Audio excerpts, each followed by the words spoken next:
Words we can never forget.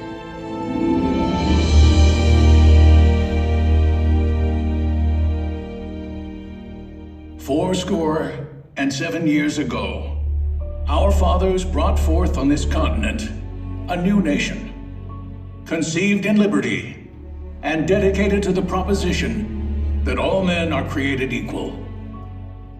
Now we are engaged in a great civil war, testing whether that nation or any nation so conceived and so dedicated can long endure. We are met on a great battlefield of that war.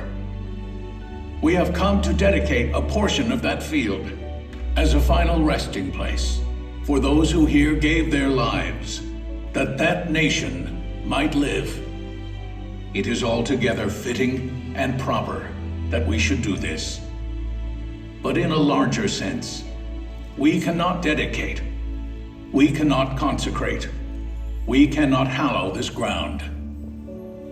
The brave men, living and dead, who struggled here, have consecrated it far above our poor power to add or detract. The world will little note, nor long remember what we say here, but it can never forget what they did here. It is for us, the living, rather, to be dedicated here to the unfinished work which they who fought here have thus far so nobly advanced. It is rather for us to be here dedicated to the great task remaining before us, that from these honored dead we take increased devotion to that cause for which they gave the last full measure of devotion.